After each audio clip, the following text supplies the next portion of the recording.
Hello everyone, and welcome to our Tombs of Amascut countdown stream. Today we're going to be talking about everything to do with Tombs of Amascut before the launch on Wednesday, 2 days from now. If you look at the bottom right, you'll see a handy little countdown until the tomb opens.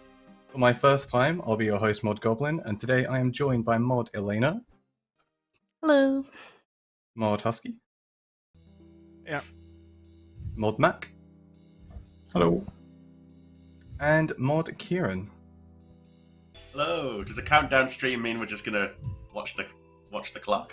Yeah, we just all stare. Minutes. All stare bottom right of frame for the next 42 hours. No moving, no leaving shot. But before we get kicked off with all of the actual conversation, I wanted to just go around the room and kind of ask how everybody was doing. You're 2 weeks away from probably the most anticipated piece of content in the almost decade that Old School's been around. So, how are we feeling? And then for the people at home, I guess what's your experience been like working on TOA? And specifically, what kind of stuff have you been involved with? I'm going to be picking on people, and I will be starting with Mod Mack. Well, no pressure. Understandably nervous, but I don't know, quietly confident. Yeah, I'm really happy with where the raid is, and I'm just looking forward to seeing people get their hands on it. Yeah, and what's your involvement with it been like from a dev standpoint? So I was kind of around from the design stage all the way through to now. So I worked on the kind of implementation of a couple of the paths, a couple of bosses, and just all-round playtesting and iterating through the process. Nice. Husky, same question. Can you repeat the question? Exactly. I don't know. How are we doing? I could probably just look at the document, couldn't I? You could look at the document, but how are we doing? What are the vibes? What's your experience been like working on Raid 3, and specifically, kind of what parts of the raid have you been involved with? I'm pretty good.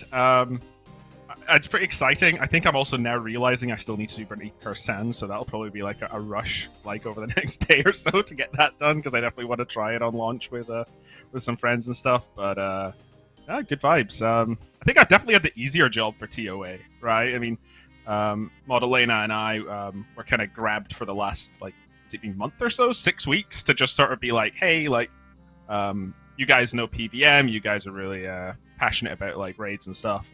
You guys come on and help us finish off some work, give us some feedback, come on, do a ton of play testing, because that was I basically just got told, hey, do you want to just play games for the next 6 weeks of work and give feedback? So I've had the super easy part of going, yeah, this bit's rubbish, this bit's good, this bit's rubbish, this bit's rubbish.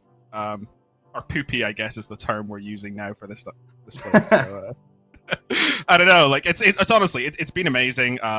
Also done a bit of interface work, so I think I've seen a lot of positivity towards the that interface that shows you what loot you're potentially getting, and I did a lot of work on the plugging in of the awesome looks and animation and stuff when you get a unique item from the raid. So I'm super excited specifically to see on stream the first person who sees that they get a unique item. So yeah, just a lot of that sort of support tertiary stuff and playtesting. It's been a lot of fun. Yeah, I'm really excited for the for people to see the reward stuff, especially. Elena, same question. I'm not going to repeat it again. Use the dog. Wait, the first one was how am I, right? I'm good. How are we? Yeah, I'm good. Pretty much what Husky said, right? I've been helping out on Tombs of Amascut the last month or two-ish. It's been really fun. We've been playtesting a lot. I've been working a lot on balancing, I guess, little tweaks here and there. Also some mechanical changes, but nothing major, I would say. But generally just helping it out, polishing it up, making sure that audio can work easily with it and come in and plug in all the cool sound effects. Same with animation. Yeah. It's coming together really nicely. I mean, it better be. It's launching soon. It's been amazing to see, how far it's come. So, yeah, excited. Animation-wise, especially, there's so much crazy stuff going on. I'm so excited for people to just see it firsthand on Wednesday. And finally, Kieren, how are we? What's the vibe? You had fun, and what have you been up to with TOA? Oh man, I feel great. I am so pumped for Wednesday. Legit. If you watched the stream last week, I was the same. Since I did a sort of final playtest last week, I've just been so hyped, seeing everything completely finished, essentially. My God, I'm so excited. So yeah, 41 hours, 52 minutes, right? Can't wait for that. But yeah, involvement in the project. So obviously now being in the sort of position I am, I'm mostly sort of assisting with the team, giving feedback, reviewing, helping the team live up to all the talent they have, essentially. And I mean, I know this project's in the best hands, allowing like the likes of the 3 people on the call with us today, Goblin, and also people like Ed and Mod Arcane and so on to do what they can, because my gosh. And the whole art team needs a massive shout out. I'm sure people will agree on Wednesday when you start to finally see it all in your own hands, because my gosh, they do things that I didn't really realize were quite possible in old school stuff. So it really is going to be a wild day. But yeah, bring it on. I can't wait 2 more days. I can't wait to do it on my GIM squad. And like, gosh, what do we need to get still? You want to share that with the Twitch chat?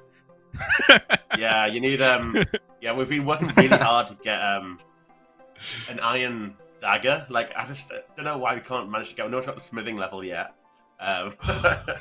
No, I'm not leaking anything. Just on the things that you were saying about Arcane and the art team as well. Arcane was meant to be joining us today. He's out of office. Hopefully he's resting and relaxing. I'm not sure exactly what he's up to. Maybe he's just playing an absolute load of PoE, but he's been super instrumental in TOA. I'm hoping that he'll be on another stream that we've got coming up on Thursday, as well as a bunch more. So many people have put like a lot into TOA, and we just couldn't fit them all into one stream. So Thursday, same time, there'll be another stream where you'll hopefully be able to see a couple more of the team who worked on it. Yeah, one more quick shout out if I can. Oh, go ahead. But the audio team as well.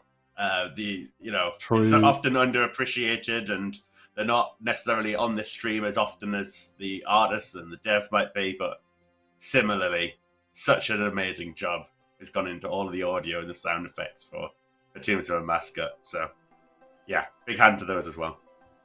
Yeah, people might have heard some snippets from some of the tracks in the Guns Chili trailers that we've been dropping day by day. Zebak's especially is an absolute banger. Before we kind of look into the actual stuff, a few bits of housekeeping. If you're watching at home right now and type !info TOA, you'll be given a link to the Everything You Need to Know About Tombs of Amascut news post, which, as you might expect, has more or less everything you need to know about Tombs of Amascut.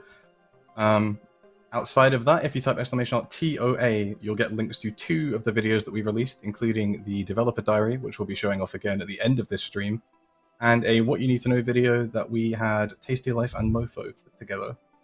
I'm pretty sure those are the only commands going today. I could be wrong, but I'm pretty sure. So, with that all out of the way, let's talk about Ornament Kits. We've got some previews of Ornament Kits coming from Raids 3, 1 which we've teased before, and I think 2 which probably have not been seen so far. Again, another shout out to the incredible art team for putting these together, and I believe we have a little compilation of all 3 of the Ornament Kits that we can show off now. Oh, here we go. So what do we think? What do we reckon about, obviously people have seen the kit for the Ward of Elidinis. What do we think about the Avas and the Osmumten's Fang kits? Starting with, I'm just going to pick on someone. I'm going to pick Elena. Oh man, put on the spot. Yeah, well. No, I think they're great. I absolutely love the ward itself. It's my favorite out of them all. I think the Fang is also really cool. It's a lot more subtle than the others, right? But once you start looking at it, like really looking at it, you can see like the more intricate details and stuff, which is kind of cool. And the Avas as well. I think it matches the armor so well, the new Masori armor. So altogether, super excited to get this. Yeah, on the topic of the Avas, I think the first GIF that we have coming up shows the Avas alongside the. Oh my! It's so good. What do we? Because this came together a little bit later than the other ones, I think. So anybody else who wants to, I'll open the floor. What do we reckon about this whole look of the new best in slot range outfit?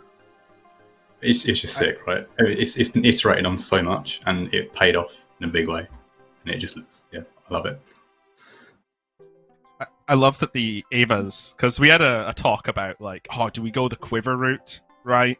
And it was like, oh, but it like doesn't make sense to completely change the item away. It still kind of looks like a quiver with the arrows coming out the top a little bit, you know. Like I know people have been saying, oh, we want like a quiver like thing in Old School. So I think it does a good job of doing that. And I don't know. I think I'm still biased on this. I don't think I'll ever upgrade Missouri if I get it. I think the base just looks so good. I'll just be like, you know, consuming the extra bruise and the extra damage I take or something. But they both look amazing, and I think that Max Cape really goes well with it. Yeah, the upgraded with the Max Cape looks unreal. Kieren, anything on the Avas? Looks incredible. I think all of this kind of stuff, I just want to sort of say, like, cosmetics in Old School, you know, we've talked about this a little bit before, right? You know, don't get me started on Run Energy again. But obviously, cosmetics don't have that much value in the game, because you always want to be wearing best in slot, right? That might be, you know, Missouri for range going forward. That might be Torva for melee or whatever. When are you going to get to show off, you know, whatever cosmetic item you want? So, ornament kits, I think, are really cool. And the fact we're paying attention to the other items that are not actually part of the, you know, the Missouri armor, to say, how can we make the Avas match? How can we make this other item match, and so on? Like, I think that's awesome. And I'd love to start seeing us do more of that kind of thing, because I think, man, giving people options cosmetically while still having the best in slot gear, I think is cool. Because it's still recognizable. You still know that's an Avas. It's not 100%. taking that away, which I think is a really important principle for us to keep in Old School as well. Yeah, our team have absolutely smashed that, and the entire Missouri rework as well. We'll move on to the Ward of Elidinis kit, which I think we've shared before, but worth revisiting just so that people are in the know. Obviously, the default ward is on the left, and the kitted variant on the right-hand side here. What do we reckon?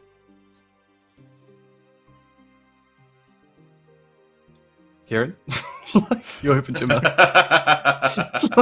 Hell yeah. Looks so sick. It really does. Yeah, it looks really good, especially with the Shadow of Tumekan as well. I think the color schemes pair up quite nicely, and I've already seen people requesting the an ancestral kit recolor for black and red. It's just a shame you can't equip them at the same time, right? Yeah, that is. One Oh, shield yeah, in each you got me hand. there. You've got me there. That is a I shame. love the Actually, yeah. transparency on it. I don't think we have many transparent items, and it just looks so cool being able to see your hand through the other side. Yeah, I like Yeah. that Yeah, I as think well. it's It's cool. a nice like call back to the spirit shields as well from Corp. 100%. It's been beefed out a little bit as well, and I don't know. I think it sits really nicely on the model now. I think And that's my for favorite the- thing about. Go ahead. See, I think that's my favorite thing about these items in general, is they almost look like an Arcane reimagined, right? And not just moving away from the roots of that. I know that was one of the things that came up. Obviously, like Arcane's a very nostalgic item. When we were talking about Siren's Tome back when that was potentially going to be a thing from Nightmare, people were like, "Oh my god, we're moving to a book. Do we like that? Not sure." I think this has done a super good job of that. Yeah, 100%. And for our third kit, which I also don't think has been shown off yet, we've got the Osmumten's Fang, with the kitted version on the left and the default version on the right. I've seen a lot of conversation about the default version on the right-hand side. I love the kit. I think it's really subtle. I think it like retains a lot of the identity, but really just makes it feel like that little bit leveled up. Yeah, it just looks The full slightly more sword evil. looks amazing. Really cool. It Was that looks Kieran's really good at stabbing. It looks like it's gonna hurt, like going in and out, right? I thought that was a crush weapon. What do you mean? Yeah, there's no dunno. mistaking. It's a stab weapon, right? And especially the kitted version looks even stabbier. It's great. Yeah, I love the Even tones on the stubbier. kitted version. The tones on the kitted version pair really nicely with Bandos, so if you're too broke for Torva, then it looks like a choice, you know? No one needs to know that you can't afford Torva. I guess the question on everybody's lips will be, when are these going to be available? Obviously, we haven't talked about them until now. They shouldn't be available on release date. And yeah, Elena, do you want to speak on the availability of these, how we might introduce them to the game? So I don't want to say too much because it's still open to like how we want to do it. But in short, because it's not going to be there on launch, we're very aware that people are going to get a bunch of KC and then like feel bad if we then release it as like an RNG grind afterwards, right? Because you basically missed out on a lot of attempts to get the kits. So we're keeping that in mind, and we'll likely go with something where you either have to hit, you know, a certain raid level to get guaranteed kits, or maybe like a specific combination of invocations that you need to do in order to get the kits. We haven't quite decided on which method we want to go with yet, but something where it's not that time consuming to get once it's out. I can say too much. I don't... Oh, go on. Ooh. So I think the truth is, and I think like people are going to be sad about like these not being on launch, and I think that it's worth touching on why that is. Ultimately, we have a huge backlog of tasks. We prioritize them, and we must have these for the raid. We should have these. We could have these, and we won't have these. And people know this as, I think it's like the Moscow sort of acronyms for, you know, managing a backlog and stuff. And, you know, we don't fall hard and fast to those, but it's just a good general rule of thumb. We do a lot of could haves, and these just are in the could have bucket, right? There's also the talk about like getting player feedback on them, because they weren't part of the original sort of rewards that we pulled and stuff. So it was always like, we want to make sure we have time to get these out. I think they currently are all implemented in a separate stream, not the release stream. So like the work was done. It's just we want the build to be stable, like a couple weeks before launch, and just adding in all this extra unnecessary stuff really just adds like risk to the build. Or, you know, once we've got this build in this state, it's really just tweak a number, you know, fix a bug that was found like in the merging process and stuff. So it's really super understandable, I think, that these unfortunately just didn't quite make it. I know I don't think players would be happy if we said, yeah, we're going to push back TOA for like a week or two so we can get the ornament kits in. Doesn't really feel like a reasonable thing to say to the players. Well, and in terms of just on top of this, yeah. Sorry, I interrupted you. If you weren't finished. No, on you go. I was just gonna say that likewise, the combat achievements we add later, right? Yeah. And you know, we don't have combat achievements in at launch because of a few factors. Like, we don't know really. Like, we've got our own estimates and so on, but we don't really know how long is it going to take how fast the raid's going to be. Just how hard are people going to be able to push the invocations? Like, these are some of the questions we're going to have to answer when it comes to adding the combat achievements to get the balancing right. So we prefer to revisit afterwards. And I think based on the design we're looking at for these, as Elena talks about, achievement-based, so beating certain challenges in the raid will unlock this equipment. I think it falls into the same kind of category, right? We want to make sure that we have a good idea of the balancing going into these achievements. That it's also stable. There's no little bugs that could help you beat a challenge unfairly and so on. So yeah, I think it's fair to bring it out afterwards, personally. In terms of the actual obtaining of them as well, like right now, the way they were implemented and that we were considering launching them if we had time was, so expert mode starts at 300 raid level. Like, you get one of these at 350, you get another at 400, you get another at 450. As that like milestones above expert to really push and show and have these prestige items. There's been talk about other implementations that we're considering now, where raid level is nice because it has that sort of like gradual progression system, but it does have the problem of like, say there's like invocations that, as you said, like maybe players complete like 350 on launch really easily, or maybe there's like just ways to sort of eke out or cheese out certain raid levels, and maybe they're not quite at the difficulty level above expert that we want them to. So what we could do is we could say like build like a preset of invocations as a challenge, and this one awards the Fang Ornament Kit, and this one awards the Assembler Ornament Kit and stuff. We're still not sure which way we're going to go on that. That needs a bit of a design discussion. Again, like, this is kind of why this job gets pushed to the back a little bit in terms of launch, right? When we realize we've still got these kind of design things to iron out, you know, we don't really want to go into that, like, you know, a week before we're building the release content build. So yeah, if players have any feedback or suggestions on how they would like these to do, that, like, be rewarded, let us know. And generally, the consensus internally is all of these should be from above expert mode, right? We want people to feel like there's that incentive to keep pushing, like, the difficulty of this raid and seeing how well you can get, how good you can get at it as a team or solo or whatever. Yeah, you want them to feel like a flex, right? There's something written on here that I'd like to throw over to Mack as well. Maybe put a bit of a spin on it. I think it's kind of covered a bit by Husky. And is there any more room to add more ornament kits as more difficult invocations get completed?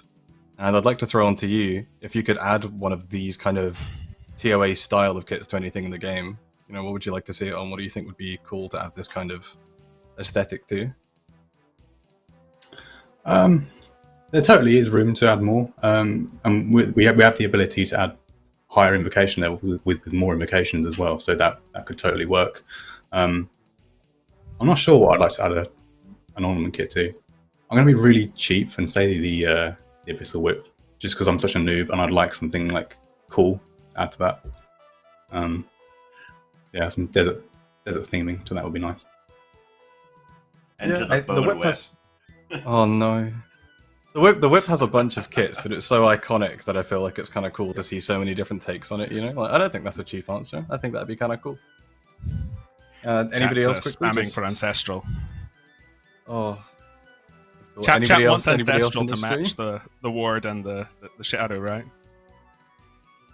It would look cool, to be fair. I've seen some mock-ups. I'm sure somebody like Hootie will maybe put together some cool recolor on Twitter for mega clout before too long.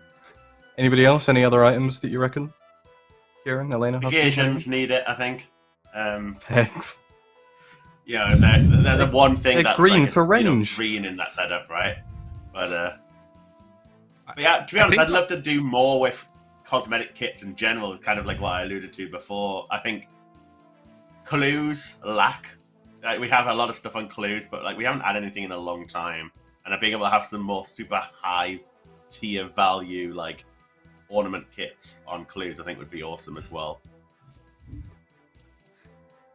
When I first saw the GIF for the Max Cape variant of the Avas, there was something weird with the resolution of the GIF as it was sent, and so in the setup, it actually looked like the T-bow was recolored as well, which actually looked sick because it had like a kind of like yellowy vibe instead of the green, and I kind of want to see that now after having seen that somewhat, you know, would be cool to see. I might be controversial as well and say some of the skilling items, because I really liked what we did with the Trailblazer stuff, the Trailblazer axe. That'd be really neat. There was a whole interesting discussion about this at the time, right? Because there was a moment where we had the Fang and we had the Elidinis ward, right? And we were looking at some of the feedback that came in from the original Missouri design, which is like, oh, Pegs doesn't match it, Zarite Bracers are purple, they stand out, Assembler's blue, that really doesn't match it, and all this stuff. And it was like, we were considering like having like ornament kits for all these things. I think Assembler stood out as the big one now that the redesign has like bits of green to it already with that like sort of Zebak hide sort of inspiration. The green doesn't stand out as much. Zarite Van Braces are new, maybe it's not really needed, but it does raise that whole discussion of whenever we come out with any armor kit in the future, are we now beholden to having like 5 or 6 ornament kits just so that this matches? I mean, part of the MMO gaming aesthetic is the meme of like you know, what peak efficiency looks like, and it's this horrible mismatch of like pink and red and blue and all this mixed together versus like, you know, the sets that the developers would have made that look really cool but are actually just really bad, you know. So I think that this was definitely a special case. I think the expert mode really adds a lot to, there feels like a natural sort of system to reward these in a way that, you know, they stay prestige and cosmetic. I know that was something even Art were concerned about when we were asking them about the Ava's one, was they were like, oh, is this just going to be obtained for free? Like, you know, even they were concerned. It was like, no, we want this to be something that people have to go out and earn. And I think that's where ornament kits like can have a lot of value in the future. Like treasure trails are great, but ultimately they're tradable, whereas these ones on screen would be untradable. And I think that's kind of what an MMO truly is to its core, is having something, going out your way, obtaining a grind, and flexing and achieving it. That's why a lot of the MTX stuff gets backlash in other games, because like, oh my god, you went and spent like thousands of hours in Dedicate to earn this cool cosmetic that like someone can buy like a better looking thing for $10 in the store, which people hate, right? So yeah, I think like this is fundamental to MMO to me, to having like these super cool earnable things. Big agree. Just to wrap up on the kits then, like Husky said, any ideas for how we could maybe implement these, let us know, ping us on Twitter. And if you fancy it, if you have any ideas of stuff that might look cool with this kind of a style of a kit, let us know as well. We're going to move on from kits to talk about something that people are super familiar with, but at this stage anyway. And I wanted to recap the boss rooms so that players might be able to get like a final sense of what they could expect on Wednesday. Just a note, obviously, to remind everyone again that you can do the bosses in any order. You don't have to do them in a fixed order. You can pick and choose your favorites. I'm sorry if you can hear that in the background. I have no idea what that is. Yeah, any order. I think Akkha might be the first one up, and I'm just going to pick on one of you at a time. And we'll start with Mack.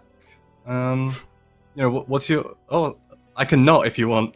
You no, I'll just go for it. But I mean, this is the one boss that I've lost count of how many times I've playtested it, and I still get carried. I always die, and someone helps me get to the end. Yeah, it's just too much going on, man. But what's your experience like in the room? Yeah, without revealing too much, without saying too much, you know, what's like a summary of the room? You know, what's your experience been like? Maybe as a dev, maybe playing it. This room in particular. So there's a lot of combat style switching going on. A lot of the room is focused on combat styles. I didn't have a whole lot to do with this room. A lot of my involvement with this was just in playtesting and giving feedback to the other devs. Yeah. Anybody else before we move on? Any particularly potent memories about Akkha's fight, or the room, or the path of Het in general? I think the first time people play this, at least like internally, the first time we played this properly, and for the playtesters that were in as well, everyone said the same thing, that this feels like the final boss. And then you get to the final boss, and that's the final boss, you know. But like out of the paths, I would say this is like the most complex one in terms of mechanics. This was definitely one of the bosses from playtesting that had a ton of feedback, because when above the baseline sort of level, it was literally like wiping and destroying teams left, right, and center. And it wasn't a case of, like, it was very much like people knowing what to do, but it being mechanically hard to pull off, right? I think we definitely had some feedback to sort of bring that in line a little bit, but it still definitely has that whole, like, from the playtest, people unanimously said before, like at the state they were in then, Zebak and Akkha, top two bosses without a doubt. Arguably Zebak being better, but easier, which was strange, right? Like, it was a better fight, but it was easier, and it wasn't better because it was easier. It's just an awesome fight. But this one was definitely up there, and without going into mechanics, I definitely know why. It's there's stuff in here you haven't done in Old School. And I think that's the exciting thing about this raid. Like, all the bosses have that, but I think this goes over the top on that, right? Initially, it had this... Oh, yeah, sorry. Initially, it had this, like, added level of difficulty when we played internally because the animations weren't done yet. And there was this, like, bug on it that basically made Akkha be really, really small. Like, I'm talking smaller than Gnome Child. Like, maybe, like, a cat or something. Like a kitten. Like, tiny. And that just added to the difficulty, right? If you're, like, moving around or clicking different gear and then you try to click back on the boss, you just misclick. It was just this added level of difficulty. That was one of my favorite playtests. Yeah. There's quite a few opportunities. It would be kind of funny. Oh, sorry. It would be kind of funny if we had like an invitation to shrink him again. Mack. They're coming for Mack because he needs some stuff. Sorry. Run it back 4 times the charm. Let's go, Mack. Oh, I was just going to say there's a few opportunities to grief your teammates in this room, which is always good fun. It's the most important feature of any raid encounter, right? What I'll add to this is that, man, that's the nicest floor I've ever seen in Old School. It's just mad. I saw that, I was like, wow, we can do that. It's just weird seeing a circle in Old School, isn't it? Yeah.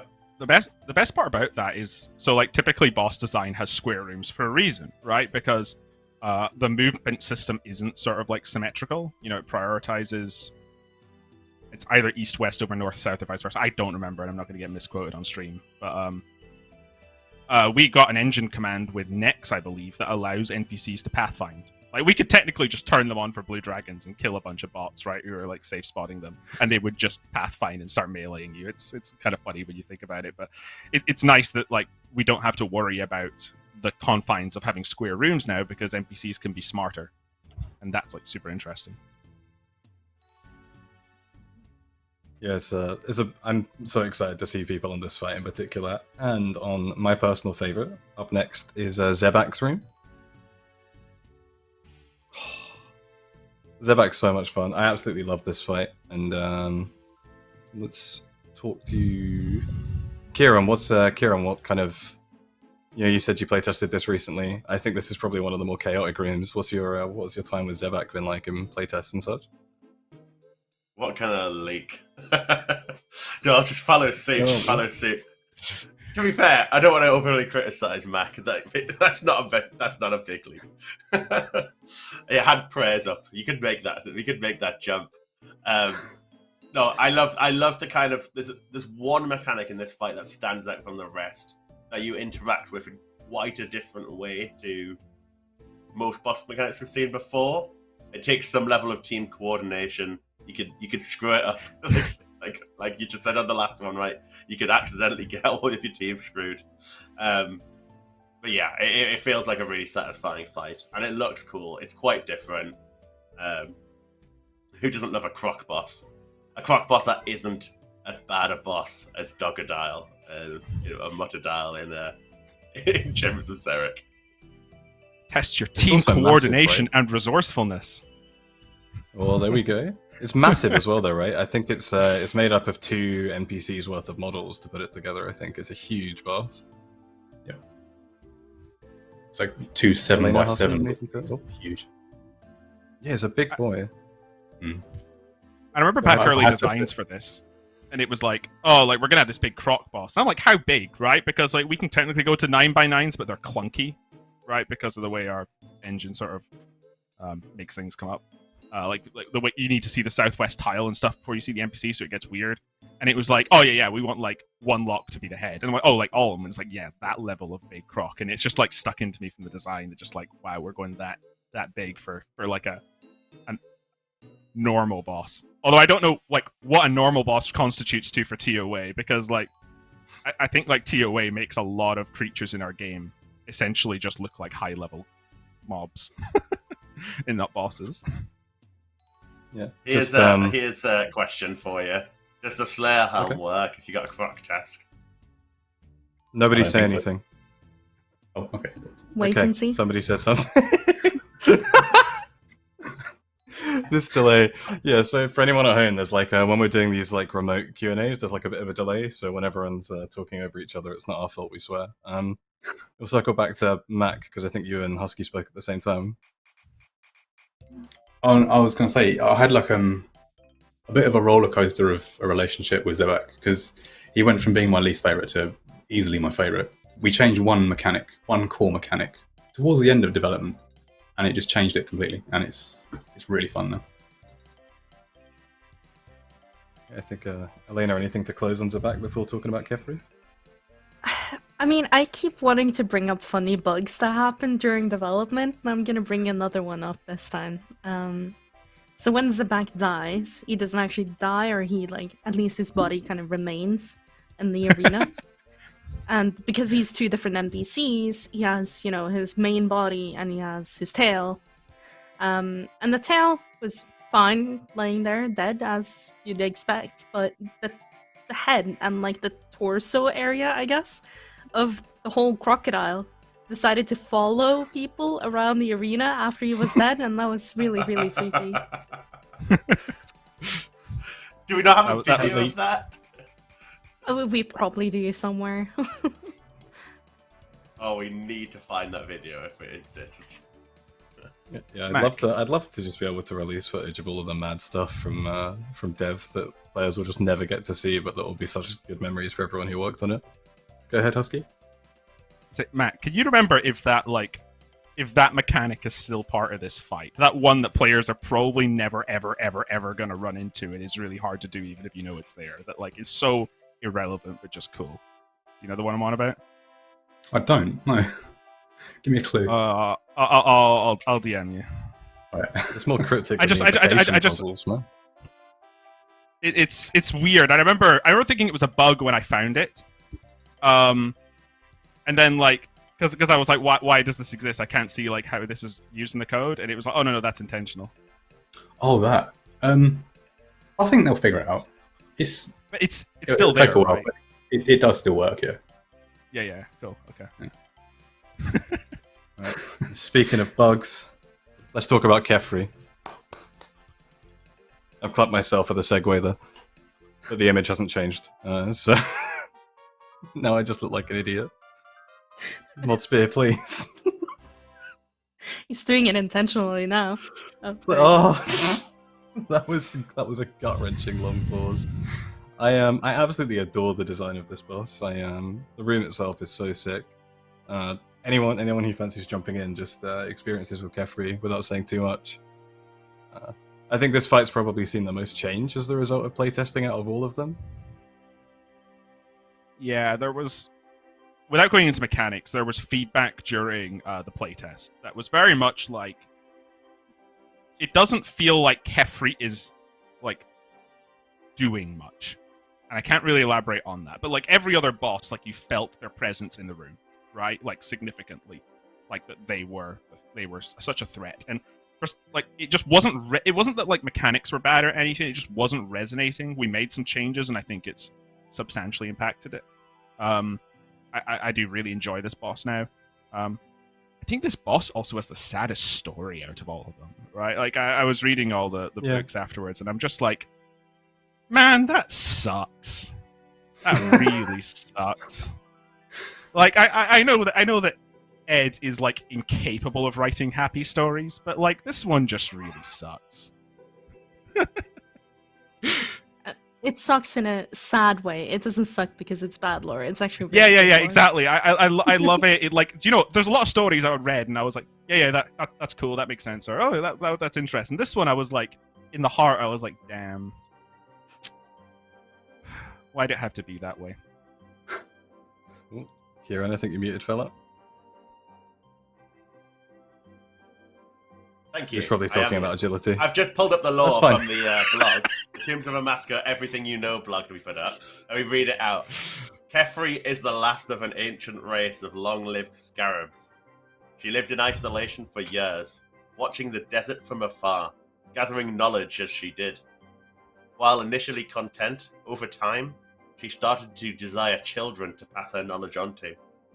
Amascut claimed to have a way to give Kephri the children she desired, promising to make her a mother of scarabs, even smarter than she was.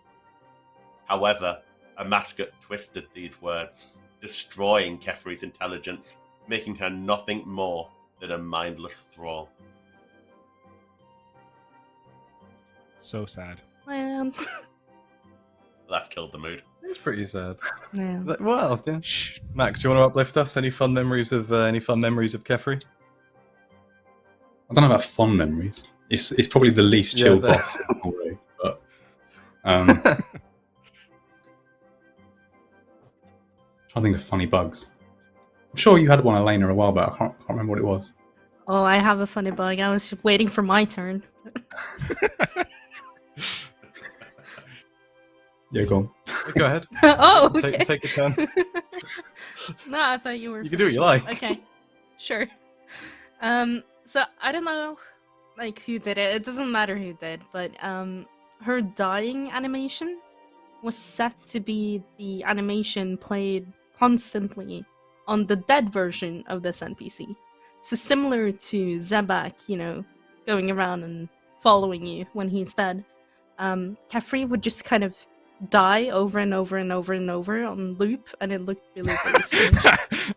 That's funny. And we for definitely that have a anim. GIF of that. Yeah, we definitely have a GIF of that we can show at some point.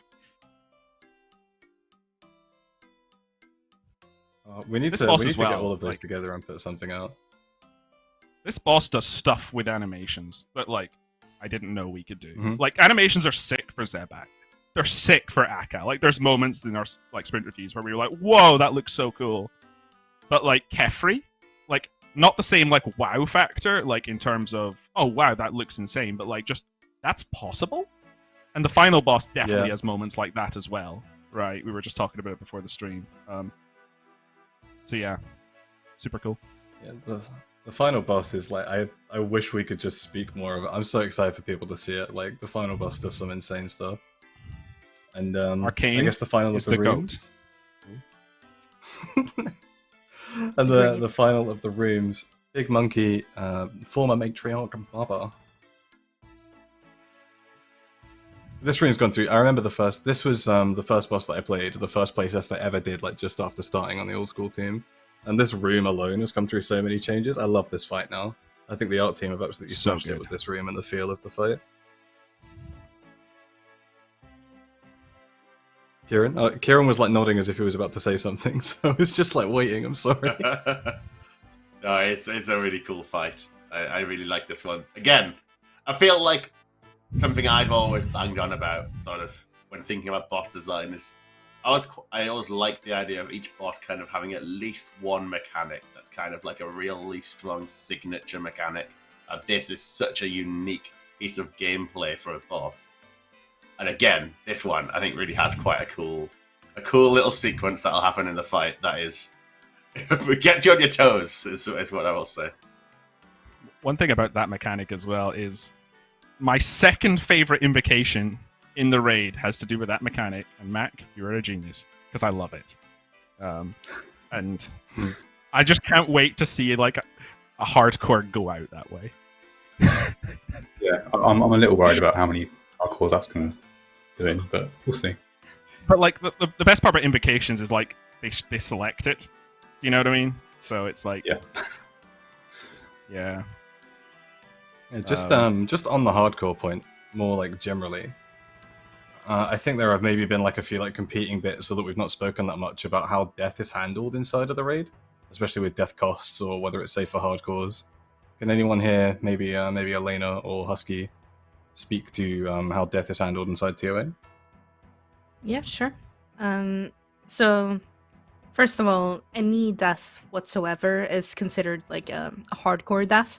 So if you die, that's it. You know, for a hardcore or hardcore group Iron Man, that's it. But as for dying and losing items and that kind of stuff, the whole raid needs to die. So like, kind of like in TOB, you need to full on wipe. But it's a bit kinder than TOB in this. I think your mic has died. Yeah, we've just lost you. Oh, how did that happen? Okay. I muted myself somehow. But yeah, I was saying there are invocations that you can turn on in the raid that make dying dangerous, essentially. That make wiping dangerous. And so wiping in the raid will be free until you turn those on. And once you turn those on, I won't say exactly how those work, because I don't know if they've been spoiled yet, but I think they have been. They have been. Okay, I'll just say it then. I'll just say it. So there are different ones, but essentially dying is free until you turn on the easiest one of them, and then that gives you, I think it's 10 free wipes. And then you can wipe that many times, you just restart in that room that you were in. And you obviously need to redo that room, but at least you have your progress up to that. So if you killed, 2 bosses, you can continue from that. And you've still, you still have killed those 2 bosses. But there is one that is called, I think it's called a hardcore run, where you only have 1 wipe. So that's going to be interesting to see how many people, dare to go in with that. I managed to mute myself again. I don't know how I keep doing this.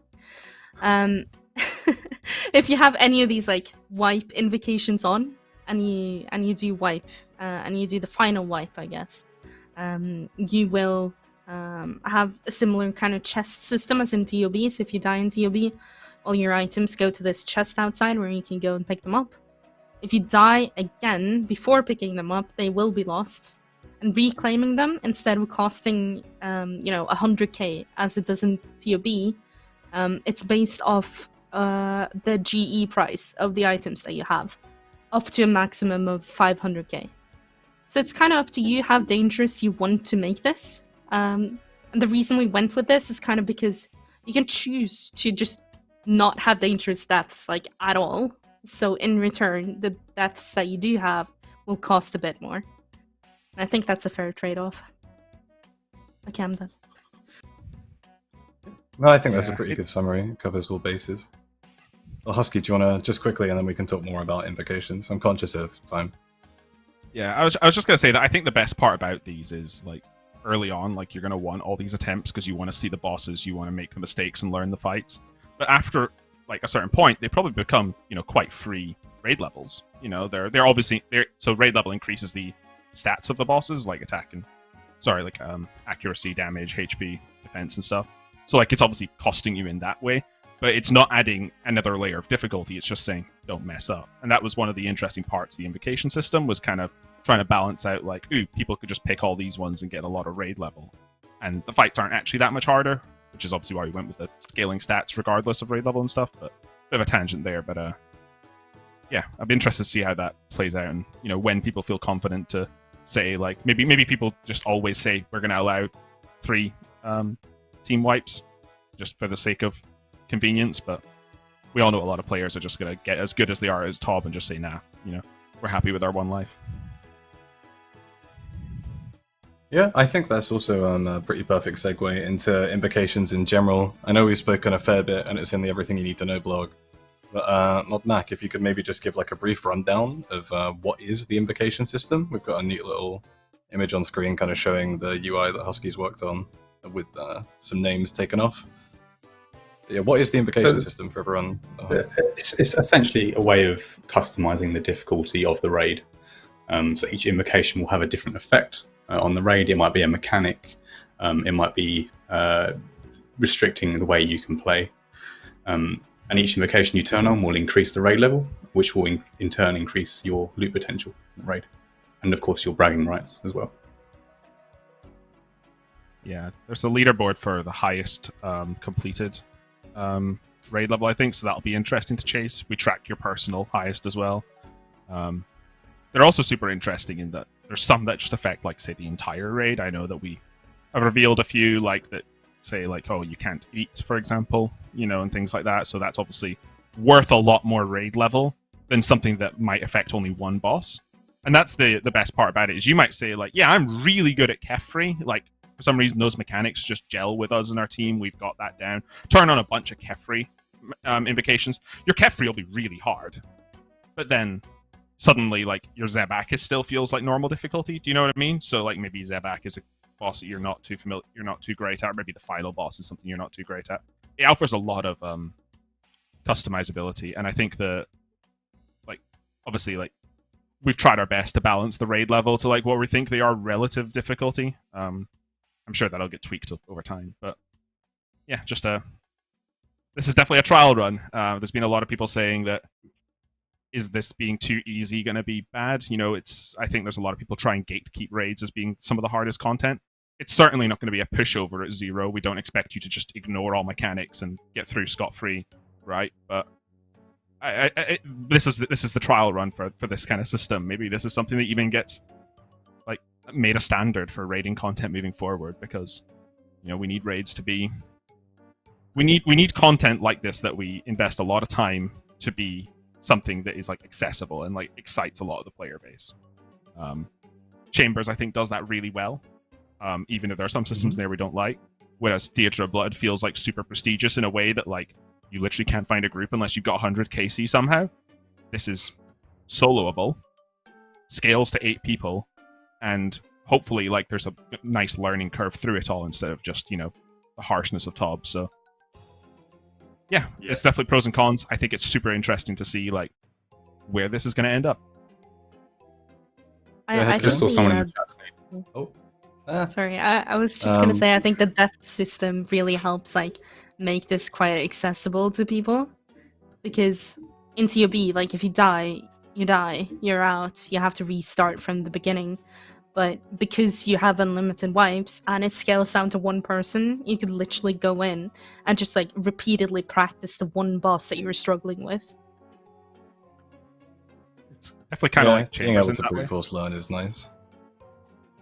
I think the one thing we all didn't like about the chamber system when we were looking at this is, even if you remember, like people clearing Olm on release, and we all know 100-man Olm is just stupid in the first place for like your base level experience. That's what everybody was doing. All jump in the CC, all jump in, and we're spreading burn, and we're taking like 60s repeatedly from AoE like magic attacks. It's not the best experience, but people can just like suicide and keep running in as like this constant wave of adventurers getting off 3 hits before they die. Sure, they're not going to get much loot, right, because the point system in chambers, but the wipe system basically saying that like you still need to have a clean attempt. Like it's kind of like a more traditional MMO system where you can try again, but the boss is at full health again. You still have to go through that fight and do its mechanics properly.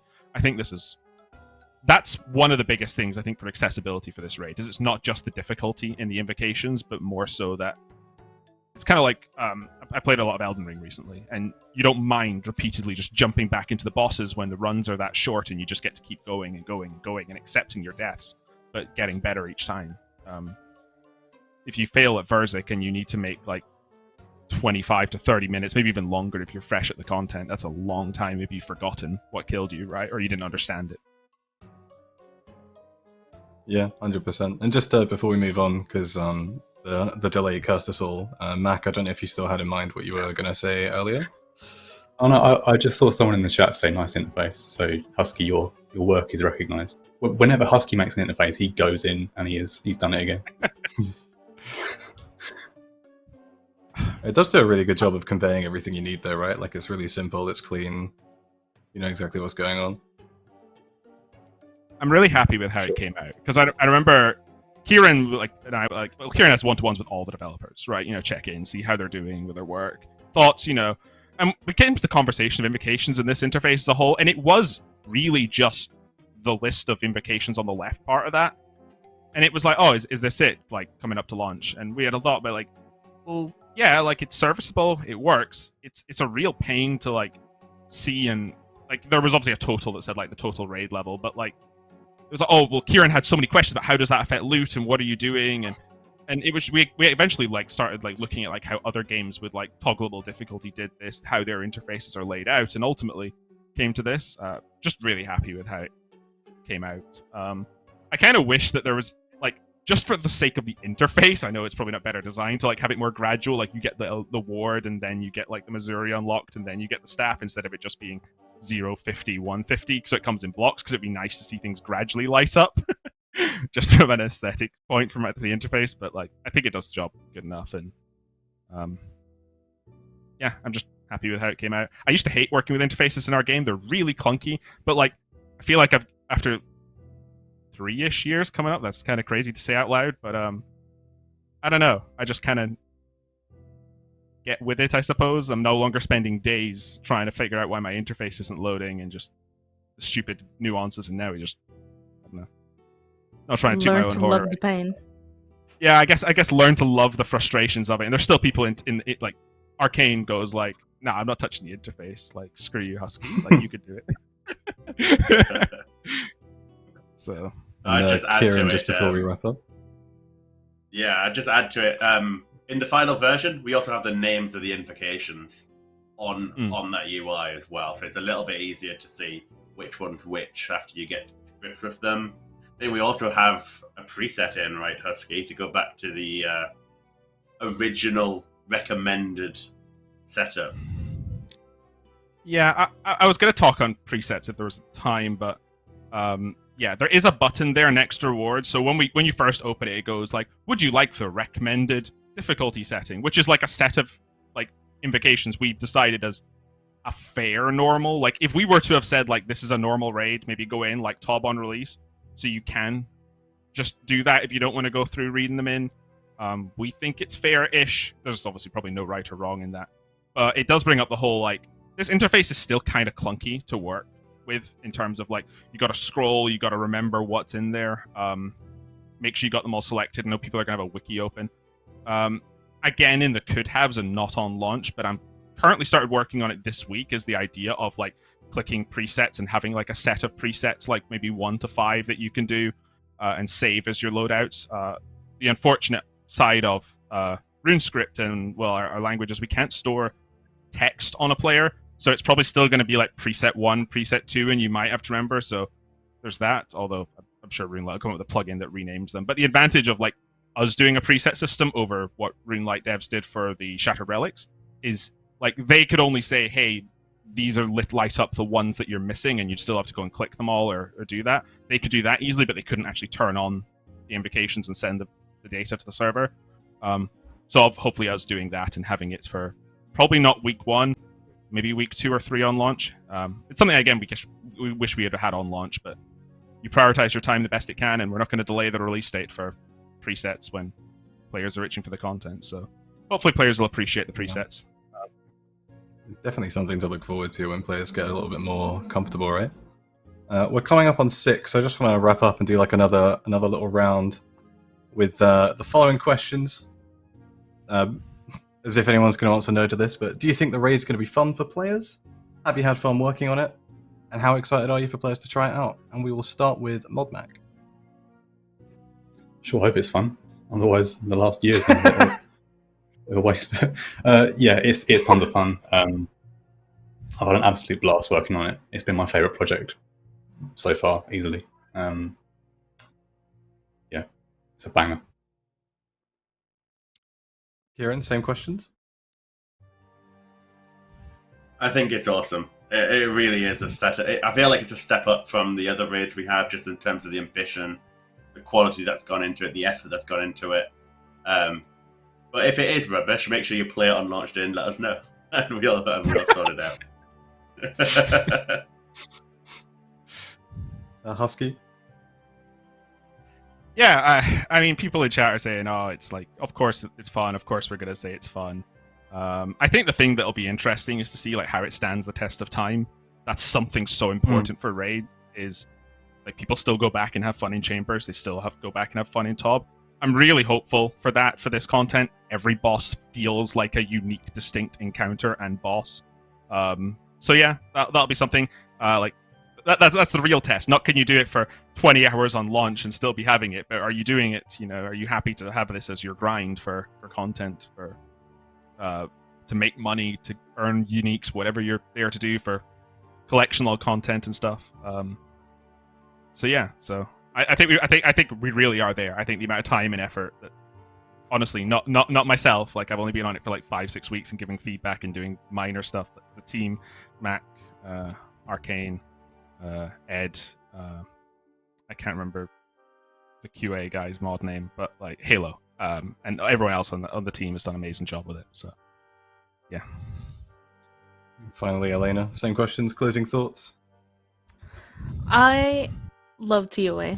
I can't wait to play it myself, honestly. I've been playtesting it so much the last like couple of weeks. It's basically all I did last week, and I'm not tired of it yet. I've played it for 3 days straight at least, and yeah, it's gonna be great on launch. I can't wait to see it.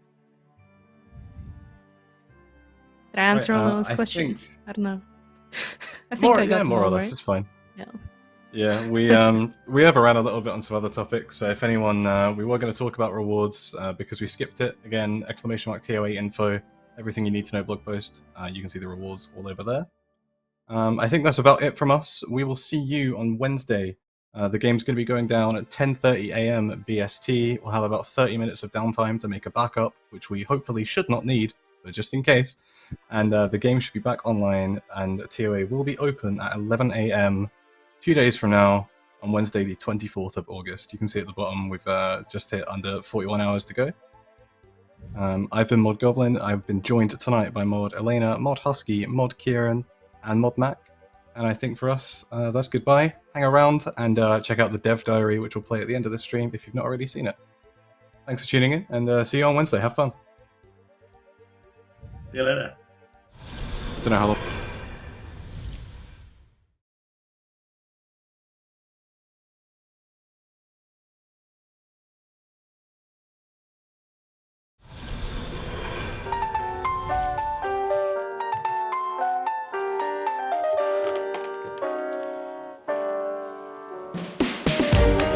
After all these years of doing this, the budget hasn't been able to be stretched just for a single clapperboard yet.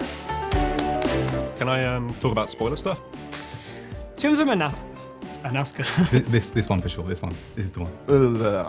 I can't remember the name of the content. You can even call it Raids 3. Raids 3. The Tombs of Amascut is Old School's third raiding dungeon, taking place deep beneath the sands of the Keridian Desert. 1 to 8 players can enter this new raid in the hopes of defeating the Devourer Amascut.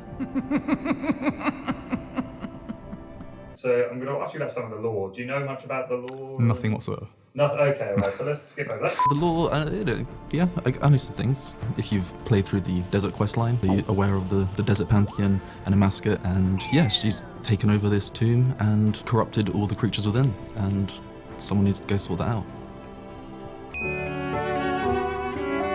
In Beneath Cursed Sands, we learn that Amascut is on the path to true godhood. She has captured the 4 lesser deities of the Keridian Desert and is now hoping to claim their power as her own, using 2 mysterious weapons found deep within the tombs. I will be a god, and you are powerless to stop me. The only requirement to enter Tombs of Amascut is to complete the quest Beneath Cursed Sands. How do players access the Tombs of Amascut? They go through a pyramid. So there's a few ways you can access it. It's just south of the necropolis. There's a pyramid, can't miss it, it's massive. Generally speaking, it's easier in a larger group, although we have accounted for solo players and there are some small affordances for them. This place will be your tomb. So for Tombs of Amascut, we've tried to do something a little bit different. Chambers of Xeric scales from 1 to 100 on its dynamic room generation. Theatre of Blood has a wipe system that makes it extremely punishing, and Tombs of Amascut has got something a little bit in the middle. Accessibility was a big concern for us for Tombs of Amascut. We wanted as many people to be able to enjoy this content as possible. The problem with this is we don't want to make the content too easy to achieve that. The invocation system was kind of the golden bullet. Silver bullet? The Invocation system in Tombs of Amascut is our new customizable difficulty system. So this is going to range from being able to increase the stats of all the monsters in the raid, to adding brand new mechanics, as well as scaling up existing mechanics to new proportions. Each invocation will basically add a raid level onto the party, so you can go from 0 raid level, which is like no invocations, all the way to max invocations, which is the massive. For every point of raid level, it's going to increase your loot potential at the end of the raid. This is going to affect general loot, as well as your chance to get the big ticket items. So you really want to put as many invocations on as possible, as long as you can still complete the raid. Think now. How have you been truly tested? For Tombs of Amascut, we've finally been able to get players in to actually give us some much needed internal playtesting. It's been a long time because of COVID, but now we've had 2 separate playtests that have given us valuable feedback to making the raid as good as possible. Over the past few days, we've been testing Raids 3. That's playing all 4 of the demi-bosses and the final boss. Also, the last few days, there's been a lot of deaths. Especially for me.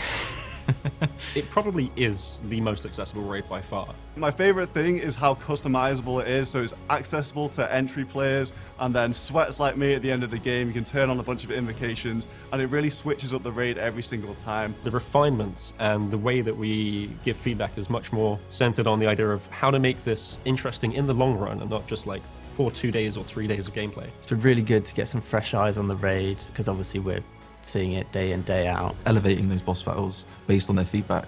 I mean, it just wouldn't have been possible without them, so yeah, really pleased with what they said and really pleased with the feedback.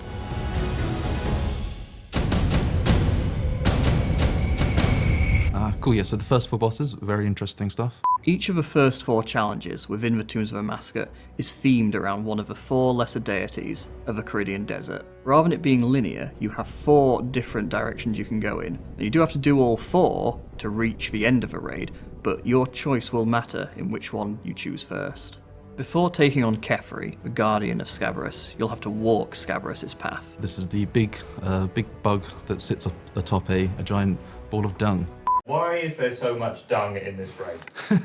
Well, I mean, we got scarab beetles. They're quite synonymous with poo. We've also got monkeys. They kind of like to throw that sort of stuff around. So yeah, unfortunately, we have ended up with quite a poopy dungeon.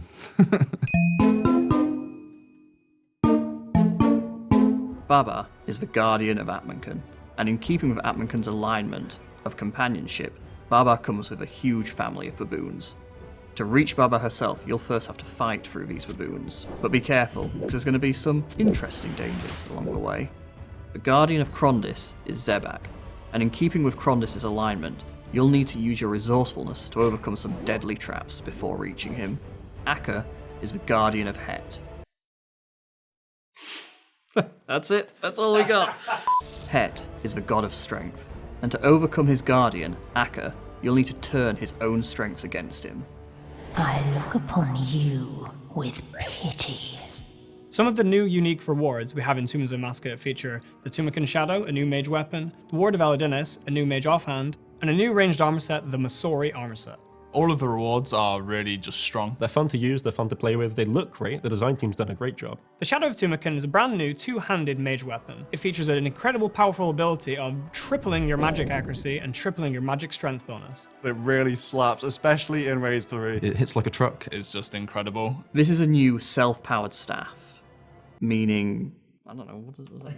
It's just good, it's powerful, it's good, you want it. The Ward of Elidinis is our new mage offhand. This features a stat that we've all been craving for a long time now, mage strength bonus. Another set of rewards are the Keris jewels. These can be attached to the Keris partisan that was rewarded from beneath Cursed Sands, making it even more powerful in various ways. I'm quite excited to see how players figure out different metas with the Keris. The Masori armor set is our brand new ranged armor set. It features a new stat we've not had on ranged armor before, range strength bonus. Armadel's been best in slots since, what, 2014, and we're finally getting better ranged armor? This armor is pretty good already when you get it, but you can also upgrade it with Armadale armor to make it even more powerful. There's plenty of other amazing rewards on offer as well, including a new ring that helps with your special attacks, an expansion to your rune pouch, and of course, most importantly, a new pet. The weapons of my ascension are already mine to possess. When it comes to the Tombs of Amascut, we've kept the final boss under wraps, and for good reason. The final boss battle in Tombs of Amascut is going to be insane. Compared to Zvezek in Theatre of Blood and Olm in James of Zarek, it is genuinely next level. The art is outstanding. The animations for it are all new. It's doing some things that we've never done before with a boss in Old School RuneScape. Tell me, are you and your companions truly the difference in this fight? My favourite part of working on Tombs of Amascut was probably when, after months of development and prototyping, as soon as art gets involved and starts to bring the boss to life and it all starts to feel like an actual encounter, that key moment was just so exciting. Starting from like grey box all the way to like now, fully finished models, animations, sound effects, all that sort of stuff has really been awesome to see. The Tombs of Amascut is one of, if not the most ambitious piece of content we've ever created. I'd say the hype is definitely justified. It's gonna be decent, isn't it? It's gonna be okay. This is our most customizable raid yet, with a thrilling new narrative, and of course, some exciting new rewards. The ranging and difficulty means anyone can get involved. I just can't wait for everyone to see it. Tombs of Amascut is our best ever update, narratively, mechanically, and artistically. If you don't get to experience it, you're going to be missing out.